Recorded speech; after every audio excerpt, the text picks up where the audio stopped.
کرنے کی ضرورت ہے۔ یہ جان لیجئے جانے دیے بغیر یہ کام نہیں، لیکن جانے دینا ایک دو طرفہ جنگ میں ممکن ہے، ایک یک طرفہ جنگ میں ممکن ہے۔ اور یک طرفہ جنگ کیا ہے؟ منظم پرامن احتجاجی تحریک جو نان کوآپریشن سے شروع ہو، چاہے یہ گاندھی کا لفظ تھا نان وائلنٹ نان کوآپریشن، اور اس کی انتہا ہوگی سول ڈس اوبیڈینس، جس کا نام ہمارے یہاں پچھلے دنوں لیا تھا اور لیتے ہی پھر دبک گئے۔ آسان کام نہیں ہے سول ڈس اوبیڈینس، ٹیکس نہیں دیں گے، یہ نہیں کریں گے، اور سارے تھوکے ہوئے چاٹ لیے، اس لیے کہ پہلے تیار کرنا پڑتا ہے لوگوں، ٹیکس نہیں دو گے گولیاں چلیں گی، تیار ہیں، لیکن اس کا فائدہ کیا ہے؟ یہ یک طرفہ جنگ، اپنی جان دینے کے لیے تیار، دوسرے کی جان نہ لی جائے، اس کا فائدہ کیا؟ فائدہ یہ ہے کہ نیشنل آرمی حکومت کے حکم سے کچھ لوگوں کو تو قتل کریں گی لازم، لیکن مسلسل اینڈ لیس میسیکر وہ نہیں کر سکتی، اس لیے کہ نیشنل آرمی ہے، انہیں معلوم ہے ہمارے اپنے بھانجے بھتیجے سامنے۔ بھٹو صاحب نے کہا تھا میری کوسی بہت مضبوط ہے، ثابت ہوا وہ تو مضبوط نہیں نکلی، 2 بریگیڈیئرز نے انکار کر دیا لاہور میں، we are not going to shoot any more, go and have some political settlement. ہم کوئی آکوپیشن آرمی تو نہیں ہے، ہم کوئی قابض فوج تو نہیں ہے، جنرل ڈائر نے اگر مار دیا ہو 5000 ایک دن میں، اس کا کیا دکھ ہے؟ ہندو ہو مسلمان ہو سکھ ہو مر جائے، اسے کیا دکھ؟ لیکن جرنیل، اسی لیے یہی ہونے والا تھا۔ ایران میں اسلحہ تو ختم نہیں ہو گیا تھا شاہ کا، the biggest arsenal in Asia, اس لیے کہ آپ روس کو نکال دیجئے، روس جو ہے ایشین پاور نہیں تھی، وہ یورپین پاور ہے۔ پورے ایشیا میں کسی ملک کے پاس اتنا اسلحہ نہیں تھا جتنا کہ شہنشاہ ایران کے پاس تھا، ساوک کے بھیڑیے اس کے پاس تھے، کیوں بھاگا؟ 79 لوگوں نے بگایا، جانے دینے کے تیار تھے اور دی ہیں جانے۔ آکوپیشن آرمیز کے خلاف گوریلا وار کام کر سکتی ہے، لیکن نیشنل آرمیز کے خلاف نہیں۔ اگر آپ فوج کو ماریں گے تو فوج اور مارے گی اور مارے گی، اب وہ بدلے میں مارے گی۔ فوجیوں میں بھی دوستیاں ہوتی ہے کہ نہیں؟ آپ نے ان کے کسی دوست کو مار دیا، اب وہ جو بدلہ لے گا آپ سے، اب وہ صرف بھٹو کے حکم سے نہیں گولی چلائے گا، اب وہ اپنے جذبے کے تحت چلائے۔ اگر صرف حکومت کے جذبے سے، حکومت کے حکم سے چلا رہا تھا تو ایک وقت میں آ کر وہ صاف کہہ دے گا نو مور۔ اور یہی کامیابی کی ضمانت۔ صرف ایک ہے جگہ جہاں میں نے جہاد میں اس مرحلے میں اجتہاد کیا ہے، اور وہ بھی یہ نہیں کہ وہ حرام ہے، معاذ اللہ ثم معاذ، جائز اگر حالات اس کے لیے سازگار ہو، ٹیرین ایسا ہو۔ اب میدان پڑے ہوئے پنجاب کے، یہاں کو گوریلا وار ہو سکتی، کسی کا دماغ خراب ہو، لیکن یہ کہ کوئی پہاڑی علاقے ہو، جو بھی ہو سکے، حرام نہیں ہے، بالکل نہیں ہے، لیکن یہ کہ وہ مراحل طے ہو چکے ہو اور اتنی طاقت فراہم ہو چکی ہے تو جواز ہے۔ البتہ یہ دوسرا راستہ جو ہے یہ ہے کہ اس میں آپ کو کسی کو مارنا ہی نہیں ہے، کوئی چنتا ہی نہیں ہے، مرنے کے یہ تیار تو اور چاہیے کیا؟ شہادت ہے مطلوب و مقصود مومن، نہ مال غنیمت نہ کشور کشائی، اور چاہیے کیا آپ کو؟ فہو المطلوب قل هل تربصون بنا الا احدى الحسنيين، ہمارے لیے تو حسنہ ہی حسنہ ہے، گر جیت گئے تو کیا کہنا ہے، اور ہارے بھی تو بازی بات نہیں، جان دے دی تو اس سے بڑی کامیابی کوئی نہیں۔ فزت ورب الکعبہ، رب کعبہ کی قسم میں کامیاب ہو۔ بہرحال یہ ہے آخری مرحلہ، اور اس کے لیے جو عنوان ہے کتاب و سنت کا، میں نے چونکہ یہاں ضرورت محسوس کی تو جدید اصطلاح استعمال کی ہے، discipline peaceful agitation, starting from non violent naan cooperation. نہیں پہنیں گے کپڑا انگریز کا بنایا ہوا، چرخہ کاٹیں گے کپڑا بنائیں گے، دن میں تارے نظر آ گئے، یہ کپڑا بنا کے کہاں کا کتنا سٹور کریں گے، کہاں جائے گا؟ یہ پوری برطانوی معیشت ہل کر رہے، صرف چرخے سے چرخہ کاٹیں گے، سودیشی ہل گئی۔ چیلنج لیا ہے تو جائیں گے جی ہم، پرماتما نے سمندر کے اندر نمک بنا رکھا ہے، ہم نمک سمندر پرماتما کا سمندر ہے، وہاں سے نمک لینے جا رہے ہیں، ہم نے کسی کو کچھ کہا نہیں ہے، لیکن برٹش انڈیا کی ٹیکسیشن پالیسی کو چیلنج کر دیا آپ نے، لاٹیاں برسی ہیں، مولانا ابوالکلام آزاد زخمی ہوئے۔ بہرحال اس کے لیے شرعی اصطلاح نہیں عن المنکر، جس کے لیے کہ 3 درجے 2 حدیثوں میں قائم کی۔ ایک حدیث تو بہت مشہور ہے، من رأى منکم منکرا، ابی سعید الخدری رضی اللہ عنہ، من رأى منکم منکرا فلیغیرہ بیدہ فإن لم یستطع فبلسانہ فإن لم یستطع فبقلبہ وذلک اضعف الایمان۔ تم میں سے کوئی شخص بھی اگر بدی کو دیکھے، منکر کو دیکھے، تو اس کا فرض ہے طاقت سے روکے، اگر طاقت نہ رکھتا ہو یا ابھی طاقت کے حصول کے مرحلے میں ہو تو زبان سے تو روکے، اگر یہ بھی ممکن نہ ہو تو دل سے شدید نفرت رکھے، وذالک اضعف الایمان۔ اگر یہ نفرت رہے گی تو شاید کل ہمت بھی ہو جائے، اور اگر نفرت بھی ختم ہو گئی تو وائے ناکامی متائے کارواں جاتا رہا، اور کارواں کے دل سے احساس سیاں جاتا۔ نفرت بھی بڑی قیمتی شے ہے، بدی سے نفرت تو رہے، سٹارٹنگ کیپٹل یہی ہے، کل شاید ہمت ہو جائے کہ بات کہہ ہی دو، گوگے شیطان نہ بنے رہو، آگے ہمت ہو جائے، طاقت ہو جائے، طاقت ہو۔ اصل میں یہ تمام چیزیں بھی ایک سطح پر آ کر ذرائع کی حیثیت حاصل کر لیتی ہے، حکمت دین کے اعتبار سے، فلسفہ دین کے اعتبار، ان سب کا اپنا ایک ہدف ہے اور اپنا ایک مقصود ہے، اور وہ ہے انسان کی روحانی ترقی، جس کے لیے تعبیر میں نے کل کی تھی اس اصطلاح کے حوالے سے جو حدیث نبوی میں آئی ہے، یتقرب الی عبدی بالنوافل وبالفرائض، تقرب اللہ، اللہ سے قریب ہوتے چلے گا، اور یہ کوئی مادی قرب کا مسئلہ نہیں ہے، کوئی زمانی یا مکانی فصل ہمارے اور اللہ کے مابین موجود نہیں ہے. ہوا معکم اینما کنتم نحن اقرب الیہ من حبل الورید.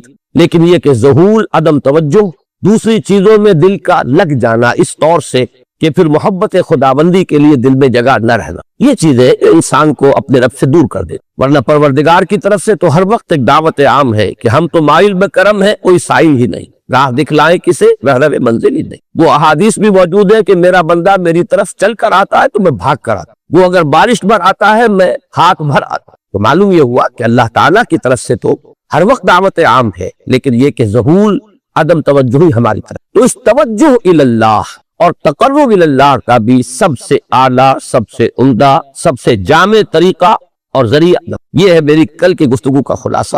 اب آج شاید وہ عنوان آج بھی لکھا ہوا سامنے موجود ہو، کیونکہ عنوان معین کیا گیا ہے، میں اسی کے حوالے سے بات کروں گا. طالبان قرآن اور خادمان دین کے لیے نماز کی خصوصی اہمیت. اور اس پر میں بعد میں، جیسا کہ میں نے کل بھی عرض کیا تھا، تھوڑا سا اضافہ کروں. طالبان قرآن سے کیا مراد ہے؟ سب سے پہلے اس کو معین کیجئے. قرآن کا طالب، اس سے مراد ہے قرآن مجید سے علم صحیح، فہم صحیح اور ہدایت کا اخذ کر سکتا. اس کے لیے ذرائع ہے قرآن کا پڑھنا، یہ بھی اس کا ایک ذریعہ ہے. اس کے لیے ذرائع ہے قرآن پر غور و فکر، سوچ بچار، تدبر. یہ تمام چیزیں ذریعہ بنیں گی. اصل مقصود کیا ہے؟ طالب قرآن کا اصل ہدف کیا ہے؟ کیا چاہتا ہے وہ قرآن سے؟ معاذ اللہ طالب قرآن ایک ایسا بھی ہو سکتا ہے کہ جو صرف اس لیے کہ مجھے کوئی پیشہ اختیار کرنا ہے، اس کے لیے قرآن کو حفظ کر رہا ہو یا قرآن کو پڑھ رہا ہو، اس کو اس وقت اپنے ذہن سے نکالنا. طلب قرآن سے صحیح مراد قرآن سے ہدایت اخذ کرنا، قرآن کے ذریعے اپنے فکر کو جلا دے، اپنی مینٹل فیکلٹیز جو اللہ نے عطا فرمائی ہے، فکر، سوچ بچار کی جو صلاحیت عطا فرمائی ہے، ان کو پروان چڑھانا صحیح رخ پر. گویا کہ بات وہی ہو گئی جو کل میں بیان کر چکا ہوں، فکر انسانی کے صحیح رخ پر آگے بڑھنے اور پیش رفت کروانا. اس کے لیے اب نوٹ کیجئے کہ اس ہدایت قرآنی اور صحیح علم و فکر قرآن سے مستفید ہونے کے لیے دو چیزیں شرط لازم. نمبر ایک، تصحیح نیت. جیسا کہ میں نے ابھی اشارہ کیا، علم دین کے حصول کے لیے ایک محرک یہ بھی ہو سکتا ہے کہ کہیں خطیب بننا ہے، امام لگنا ہے. اور اب تو آپ کو معلوم ہے چونکہ ہمارا ملک ایک غالب اکثریت اس کے رہنے والوں کی مسلمانوں پر مشتمل ہے، تو چاہے کوئی حقیقی یہاں پہ اسلامی نظام نہیں آیا، لیکن یہ کہ مساجد میں باقاعدہ اب ائمہ کے، خطباء کے گریڈز مقرر ہیں. یہ بھی ایک پروفیشن ہے، یہ بھی ایک پیشہ ہے. یا یہ کہ جیسے کہ حدیث نبوی میں آیا ہے کہ جس شخص نے علم حاصل کیا کہ وہ علماء کی مجلس میں بیٹھ سکے، علماء کی محفل میں بار پا سکے، یا جاہلوں پر، ناواقفوں پر روب گانٹ سکے، تو اس کے لیے شدید وعید ہے. گویا کہ وہ اپنا ٹھکانہ جہنم میں بنا رہا ہے. وہی علم کے جس کی بڑی فضیلت ہے، جس کی بڑی اہمیت ہے، جس کے بارے میں یہاں تک فرمایا گیا کہ عالم کے دوات کی سیاہی اور شہید کا خون یہ ہم وزن ہے اللہ کے میزان میں. اور ساری رات عبادت میں کھڑے رہنے سے اس رات کا 1 گھنٹہ علم کی کہ درس و تدریس، پڑھنے پڑھانے میں صرف کر دینا افضل ہے. ساری رات ایک شخص جاگتا ہے اور نوافل ادا کرتا ہے، اس کے مقابلے میں ایک شخص 1 گھنٹہ وہ علم کی تدریس کرتا ہے یا علم کی تحصیل کرتا ہے، یہ اس سے افضل. اس علم کا یہ مقام، لیکن ساتھ یہ بھی کہ لے یماری یا بہ السفہاء او لے یجاری یا بہ العلماء. اگر مقصد یہ ہو کہ انسان علماء کی محفل میں بیٹھ سکے، ان کی اصطلاحات میں گفتگو کر سکے، یہ نہ محسوس ہو کہ یہ شخص جو ہے یہ تو ہمارے مابین بیٹھنے کے قابل نہیں ہے، یہ ہماری اصطلاحات سے واقف نہیں ہے، اس لیے کچھ چیزوں کا علم حاصل ہو جائے. یا یہ کہ جو بے علم لوگ ہیں ان پر انسان دھوس جما سکے، روب گانٹ سکے. اس کے برعکس وہ حدیث بھی میں نے آپ کو سنائی ہے کہ حضور صلی اللہ علیہ وسلم نے فرمایا کہ جس شخص کو موت آئی اس حال میں، من جاءہ الموت وہو یطلب العلم، کہ وہ ابھی علم کی تحصیل کر رہا تھا، لیکن کس مقصد کے تحت؟ لیحیی بہ الاسلام، تاکہ وہ اس کے ذریعے سے اسلام کو زندہ کرے. مقصد یہ فبینہ وبین النبیین درجۃ واحدۃ فی الجنہ، تو ایسے شخص کے اور انبیاء کرام کے درمیان جنت میں صرف 1 درجے کا فرق رہ جائے. تو معلوم ہوا کہ تصحیح نیت اس کی بڑی اساسی اہمیت ہے طلب علم میں. اور اس تصحیح نیت کے لیے لازم ہے وہی دوام ذکر الہی، دل کا اللہ کے ساتھ متعلق رہنا. مجھے لفظ ایک یاد آیا، ایک حدیث میں آیا ہے قلبہ معلق بالمساجد. حضور صلی اللہ علیہ وسلم نے 7 افراد کا تذکرہ فرمایا ایک حدیث میں کہ جن کو اللہ تعالیٰ خاص اپنے سائے تلے جگہ دے گا قیامت کے دن، جس دن کسی کے لیے کوئی سایہ نہ. ان میں سے ایک وہ بھی ہے ایک ایسا شخص کہ جس کا دل مسجدوں ہی میں اٹکا رہتا ہے، وہ اگر نکلتا ہے باہر اپنی ضروریات کے لیے، آخر معاش کی بھاگ دوڑ ہے اور ذمہ داریاں ہیں، لیکن دل وہی اٹکا رہتا ہے کہ جیسے ہی اذان کی آواز آتی ہے دپکتا ہے، جیسے کہ مچھلی جو ہے جسے آپ کہتے ہیں ماہی بے آب، مچھلی کو اگر آپ پانی سے نکال لیں گے تڑپے گی۔ اسی طریقے سے ایک مسلمان کی کیفیت مسجد سے باہر جو وقت وہ گزارتا ہے مجبوراً، تو اس کو اس کیفیت میں گزرنا ہے۔ اسی طریقے سے میں نے لفظ استعمال کیا کہ دل اللہ سے اگر متعلق نہ رہے، قلبہ معلق بالمساجد، اسی طریقے سے اللہ کے ساتھ دل اگر معلق نہ رہے، جڑا نہ رہے، تو نیت جو ہے اس میں فساد آ جائے۔ نیت ہی میں تو فساد ہے، جس کے لیے کہ شیطان دل میں پھوکے مارنے لگتا ہے، اور ذکر سے خالی قلب کے بارے میں یہ حدیث میں کل آپ کو بتا چکا۔ تو معلوم یہ ہوا کہ قرآن مجید سے صحیح فکر، صحیح علم، صحیح سوچ، حقیقی ہدایت کے اخذ کرنے کے لیے شرط لازم ہے تصحیح نیت، اس کے لیے لازم ہے دوام ذکر، اور دوام ذکر کا سب سے اعلیٰ، سب سے عمدہ، سب سے جامع طریقہ یہ کل ہم دیکھ چکے۔ یہ ذکر کی میں نے آپ کو اقسام بتائی، ذکر غیابی، ذکر حضوری، پھر یہ کہ ایک ذکر صرف ذہنی و فکری ہے، اس کے ساتھ ایک ذکر وہ ہے جس میں عمل کو بھی شامل کر لیا۔ یہ جملہ پہلو نماز میں جمع ہو گئے، ذکر غیابی بھی ہے، ذکر حضوری بھی ہے، خطاب بھی ہے، دعا بھی ہے، مخاطبہ و مکالمہ بھی ہے، ہم کلامی بھی ہے۔ الصلاۃ معراج المومنین اسی لیے اسے کہا گیا۔ پھر یہ کہ اس میں نہ صرف ہم کچھ کہہ رہے ہوتے ہیں، بلکہ یہ کہ اس کے ساتھ جو ہمارا رکوع اور سجود ہے، یہ گویا کہ عملاً اس وقت ہم تعظیم کر رہے ہوتے ہیں اللہ۔ تو پھر جوڑتے جائیے بات کو، اس لیے کہ یہ رب قائم نہیں ہوگا تو پھر کوئی فائدہ نہیں ہوگا سوائے اس کے کہ ایک واعظ آپ نے سن لیا کہ طالب قرآن کے لیے صحیح معنی میں قرآن کی ہدایت سے استفادے کے لیے شرط اول جو شرط لازم کی حیثیت رکھتی ہے وہ ہے تصحیح نیت۔ اس کے لیے ضروری ہے دوام ذکر، اور ذکر کا جامع ترین، بلند ترین طریقہ، ذریعہ نماز۔ اسی طرح طالب قرآن کے لیے دوسری شرط، وہ شرط یہ ہے کہ جیسے جیسے علم اور ہدایت حاصل ہو اس کے ساتھ ساتھ عمل بھی فوراً شروع ہو جائے۔ اس میں اگر گیپ واقع ہو جائے گا، ایک بات سمجھ میں آ گئی ہے، ذہن پر منکشف ہو گئی، دل نے گواہی دے دی کہ ہاں بات ٹھیک ہے، دیکھنا تقریر کی لذت کے جو اس نے کہا، میں نے یہ جانا کہ گویا یہی میرے دل میں تھا، میری فطرت یہی کہہ رہی ہے، مجھے اپنے اندر سے اسی بات کی گواہی مل رہی ہے۔ اب ذہن اور قلب کا متفقہ فیصلہ ہو چکا کہ یہ صحیح ہے۔ اب اگر فوری طور پر عمل اس رخ پر نہ مڑے، اگر موڑنے کی ضرورت ہو، پہلے سے اس پر انسان عامل ہے تو مزید انشراح ہوگا، مزید انبساط ہوگا، مزید اس پر اعتماد پیدا ہوگا، مزید اطمینان حاصل ہوگا۔ یہی وہ لفظ ہے کہ جو آیا ہے بلند ترین کیفیت کے لیے نفس انسانی کی، نفس مطمئنہ، یا ایتھا النفس المطمئنہ ارجعی الی ربک راضیۃ مرضیہ۔ تو پہلے سے اس پر عامل ہے تو مزید اطمینان، مزید انشراح پیدا، نہیں ہے تو اب اس کی طرف رخ کو موڑنا نہ، یہ نہیں کریں گے تو وہی گیپ شروع ہو جائے۔ لما تقولون ما لا تفعلون، کیوں کہتے ہو جو کرتے ہیں۔ یہاں سے جو گیپ شروع ہوتا ہے انسان کے فکر و عمل کا گیپ کہہ لیجئے، علم و عمل کا فصل کہہ لیجئے، قول و فعل کا تضاد کہہ لیجئے، یہی ہے کہ جو آگے بڑھ کر یہی وہ روگ ہے، یہی وہ مرض ہے۔ قرآن مجید میں بار بار آیا ہے فی قلوبہم مرض فزادہم اللہ مرضا، یہ روگ ہے جو ترقی کر کے پھر اس مقام تک انسان کو لے جاتا ہے جو کھلم کھلا اور صریحاً کفر سے بھی اللہ کو زیادہ مبغوض اور ناپسند، یعنی نفاق۔ اب اس عمل کے لیے بھی یہ کل ہم دیکھ چکے، اس عمل کے لیے لازم ہے وہی تعلق مع اللہ، اور اس کے ذریعہ وہی ذکر دوام، ذکر مدام، اور اس کے لیے اس کی بلند ترین، جامع ترین صورت نماز۔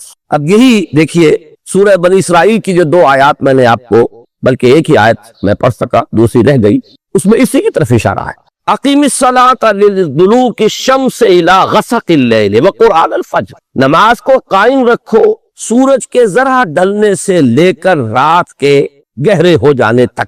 یہ ہے ایک دوام صلاۃ، یہ آیت جو ہے اس کے الفاظ پر غور کیجئے، قائم رکھو نماز لدلوک الشمس الی غسق اللیل، سورج جب نصف النہار پر ہوتا ہے، ذرا سا ڈھل گیا مغرب کی طرف، یہ اس کا دلک ہے دلوک الشمس، اور جب غروب ہو گیا اور اس کے بعد رات تاریک ہو گئی، رات تاریکی کا پردہ خوب گہرا دمیز ہو گیا، تو یہ غسق اللیل، یہاں سے وہاں تک تو نماز کو قائم رکھنا، اس کی کچھ نہ کچھ کیفیت انسان کو محسوس بھی ہوتی ہے ذاتی طور پر، خاص طور پر سردیوں کے موسم میں دن چھوٹے ہوتے ہیں، تو پھر آپ کو معلوم ہے کہ ذرا سا سورج ڈھلا ہے تو ظہر بمشکل 1 گھنٹہ گزرے گا، 1.5 گھنٹہ عصر، پھر بمشکل 1 گھنٹہ سوا گھنٹہ مغرب، پھر گھنٹہ 1.5 گھنٹہ عشاء۔ اور اس میں جو شخص واقعتاً نماز کا پابند ہو، اس کے لیے تو مسجد کی آمد و رفت ہے مسلسل، گویا کہ وہ نماز ہی میں ہے، یہ تو ایسے ہی ہے کہ جیسے آپ نماز کے دوران بھی تو سلام پھیر لیتے ہیں نا. ابھی آپ نے 4 رکعت سنت کی ادا کر لی, سلام پھیر لیا, اب آپ نماز میں نہیں ہے. اس کے بعد پھر اب آپ کھڑے ہوئے ظہر کی جماعت میں, پھر نماز میں آ گئے, اس کے بعد پھر سلام پھر گیا, اب آپ نماز میں نہیں ہے. لیکن در حقیقت یہ پوری ایک نماز ظہر ہے. اسی طریقے سے وقفے سے مسجد سے نکلنا تو ہوا ہے, لیکن یہ کہ بعین ہی اسی تشبیہ کو سامنے رکھیے تو گویا کہ نماز مسلسل قائم رہی ہے دلوک الشمس سے لے کر غسق اللیل. اقم الصلاۃ لدلوک الشمس الی غسق اللیل وقرآن الفجر. خاص طور پر اب فجر کی نماز کا علیحدہ سے تذکرہ کیا. اس میں چونکہ طول قنوت یعنی زیادہ دیر تک کھڑے رہنا, لمبی قرات, یہ گویا کہ اس کے لوازم میں سے, اسی لیے صلاۃ الفجر نہیں کہا اسے, وقرآن الفجر. اور التزام رکھو فجر کو قرآن کا, یعنی نماز میں قرآن مجید کو زیادہ سے زیادہ پڑھنا, زیادہ سے زیادہ اس کی تلاوت. ان قرآن الفجر کان مشہودا. مشہودا کے بارے میں کئی تفسیری اقوال ہے. فجر کے وقت کا یہ قرآن کا پڑھنا مشہود ہے, اور مشہود کے ایک معنی یہ ہے کہ قلب حاضر ہوتا ہے, استحضار ہوتا ہے, طبیعت تر و تازہ ہوتی ہے, تکان نہیں ہوتی, کسل نہیں ہوتا. رات بھر آپ نے نیند لی ہے, اب آپ فریش ہے, تر و تازہ ہے, تو آپ کے تمام جو قوائے باطنی ہے, جو آپ کی فیکلٹیز ہے آپ کے اندر, وہ بیدار ہے. اور وہ گویا کہ اس کے لیے ریسیپشن جو ہے ان تمام چیزوں کا جو قرآن کے اندر سامنے آ رہی ہے, اس کے لیے بہترین اور سازگار ماحول. یہ بات بھی کہی گئی ہے کہ فجر کی نماز میں وہ فرشتے بھی حاضر ہوتے ہیں کہ جن کی ڈیوٹی رات کے وقت ہوتی ہے, ابھی آف ہونے سے پہلے انہیں فجر کی نماز بھی پڑھنی ہے ساتھ, اور وہ بھی کہ جنہوں نے دن کا چارج سنبھالنا ہے وہ بھی پہلے آ جاتے ہیں فجر کی جماعت میں, وہ شریک ہوتے ہیں. بہرحال یہ مختلف اقوال ہے, لیکن میں اس وقت توجہ دلا رہا ہوں کہ طالب قرآن کے لیے 2 شرطیں, تصحیح نیت اور علم اور عمل, اس میں کسی فرق و تفاوت یا تضاد کا پیدا نہ ہو. دونوں کے لیے لازمی ہے دوام ذکر, اس کا اہم ترین وسیلہ ذریعہ نماز. اور اس کے ساتھ جوڑیے پہلی بات جو کل میں نے کہی تھی اور آج بھی دہرایا اسے, کہ معرفت رب کے لیے سب سے بڑا ذریعہ جو ذکر مجسم ہے وہ قرآن ہے. تو گویا کہ صلاۃ الفجر کا پروگرام 2 عطشہ ہو گیا. اب یہ صرف صلاۃ نہیں ہے, بلکہ اس کے ساتھ چیزیں جوڑ دی گئی جو مجسم ذکر ہے قرآن, اور جو ذکر کا سب سے زیادہ جامع اور بلند ذریعہ ہے, ان دونوں کو جمع کر دیا گیا. وقرآن الفجر ان قرآن الفجر کان مشہودا. اور اس سے بھی آگے, یہ تو چونکہ فرض نمازوں کا ذکر آ گیا ہے ظہر سے عشاء تک اور پھر فجر, لیکن اس سے اگلی منزل بھی ہے, وَمِنَ اللَّيْلِ فَتَهَجَّدْ بِهِ نَافِلَةً لَكَ. اور رات کے ایک حصے میں بھی جاگا کرو اس کے ساتھ, یعنی یہی فجر کا جو پروگرام ہے, اس کو 2 عطشہ سے عطشہ اگر کرنا چاہتے ہو تو اب رات کے ایک حصے میں سے اپنے آرام میں سے کٹوتی کرو اور کھڑے رہو, اور اس وقت خاموشی سے پرسکون انداز میں, جبکہ کوئی اور نہ دیکھنے والا ہے نہ کسی اور طرح کی ڈسٹربنس سے, براہ راست ایک رابطہ جو ہے بندے اور رب کے درمیان اسٹیبلش ہو جاتا ہے. اس وقت اسی فجر کی کیفیت کو اس وقت 2 عطشہ بلکہ 3 عطشہ کر کے اس سے استفادہ. اس سب کا حاصل کیا ہوا؟ اس سب کا حاصل وہ ہے جو اقبال کے اس شعر میں ہے کہ چوں بجاں در رفت جہاں دیگر شود جہاں چو دیگر شد جہاں دیگر. جب یہ قرآن کسی کے اندر اتر جاتا ہے, اس کے اندر تبدیلی آ جاتی, اندرونی کیفیات, اندرونی احساسات, اندرونی میلانات, اندرونی رجحانات, انہی کو ہم کہیں گے جو اقدار ہیں, جو ویلیوز ہیں, ان میں انقلاب آ جائے. اور جب یہ انقلاب اندر سے آئے تو پھر یہ نہایت محکم, نہایت پائیدار انقلاب ہوتا ہے, اور بہت پرتاثیر انقلاب ہوتا ہے کہ ایک فرد کے انقلاب سے ایک عالمی انقلاب کا جو پروسیس ہے انیشیٹ ہو سکتا ہے. اس جیسے آپ کہتے ہیں کہ چراغ سے چراغ جلتا ہے, دیے سے دیا روشن ہوتا ہے, اسی طریقے سے ایک شخص کے اندر یہ کامل انقلاب, صحیح انقلاب اب اس انقلابی پروسیس کو جو ہے انیشیٹ کر دے گا, شروع کر دے گا. اسی لیے کہا چوں بجاں در رفت جہاں دیگر شود جہاں چو دیگر شد جہاں دیگر شود. اس جہاں دیگر شود کے 2 حصے ہو گئے. ایک تو اس کے لیے زمین اور آسمان بدل گئی, پہلے وہ کچھ اور نظریات تھے, اب کچھ اور نظریات ہے, پہلے نقطۂ نظر اور تھا, اب نقطۂ نظر اور ہے. تو فار دیٹ پرٹیکولر پرسن پوری دنیا بدل گئی, پوری کائنات بدل. اور ایک یہ کہ پورے اس دنیا میں انقلاب برپا کرنے کے عمل کا بھی آغاز.